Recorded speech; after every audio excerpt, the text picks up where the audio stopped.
Hey, what up, guys? Coming here this morning with the weekend preview. So it's Monday. I like to do my weekend preview early in the week. That way you guys have a chance to take a look at this, see what we got going on over the weekend coming up. So it's Thanksgiving week. We have a big fight on Saturday, November 30th on ESPN Plus. Well, a big card, decent sized card. I say big card like they're big time matchups. They're not, but they got a couple good fighters on, fighting during this event. 3 meaningful fights coming up. It's Saturday at 7 o'clock on ESPN Plus.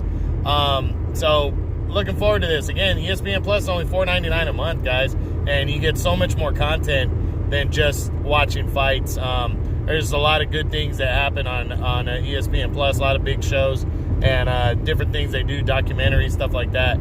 You really should check it out. That's the only fight card coming up. That's going to close out in November on this weekend on the 30th. That's worth watching. So let's get into it. As I said, 3 fights on this card. Now, the first fight, just got announced recently. That just got added to the card. Is undefeated Carlos Adames, whatever you want to call him, taking on Patrick Teixeira. This is a junior middleweight fight that's 154 pounds, or super welterweight. And it could end up being for the vacant WBO world title. It was a fight I probably would talk about no matter what. But now that it's going to be a title fight, this really impacts the top 10, because here's the issue. Undefeated champion, WBO champion Jaime Munguia just announced last week that he's returning in January, but he's making his debut at middleweight. He's fighting a former world title challenger and Gary O'Sullivan, Spike O'Sullivan. And so that means he's legitimately moving up to 160 now. Now, he has not announced if he's given up that world title just yet. I'm assuming that's what's going to happen, and I think that will be announced this week before the fight. That's just my prediction. It could not be, but I wouldn't see why it shouldn't be. So, Adames is an undefeated fighter.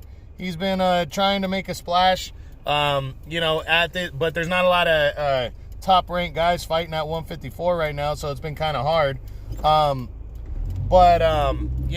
This will be a big deal. Patrick Teixeira is a guy who, used to be kind of in the mix and is just trying to get himself back in the mix. Not a bad fighter. So we'll see what happens. But, that fight's gonna be this weekend. I'm going with Adames to get a decision win here.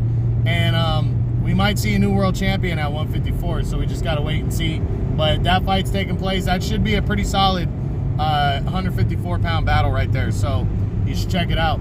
Now, the co-feature is going to see former 2-division world champion Carl Frampton of Ireland returning to take on little-known Tyler McCreary, undefeated and unknown, actually, Tyler McCreary.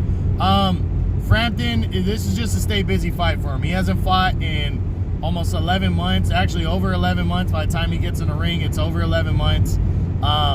He hasn't fought since losing to Josh Warrington last year in that title fight. Injury kept him out earlier this year. He was trying to come back in the summer, and an injury occurred, forced him out of a fight. I believe it was in July or August, and now he's signed on for this fight. He's just trying to keep his feet wet, get a win as he pushes into 2020 and what he wants to be a world title fight year.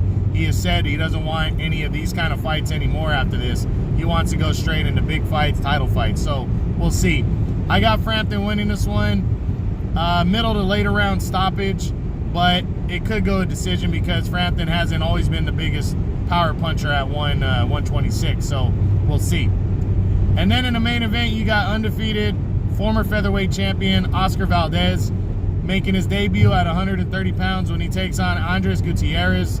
This will be a WBC title eliminator right here, so the winner becomes a mandatory challenger for Miguel Berchelt in the WBC belt. That is a big deal. Valdez has not been in the ring with somebody like Berchelt, so this fight means a lot to him, and he's making his debut in a new weight class. He wasn't the biggest puncher at 126. Maybe his power will open up. Maybe he was draining himself to make weight, and that's why his power wasn't at what we thought. But he was champ for a good, I think, 3 years there, maybe even more than that. And then it was actually a little over 3 years.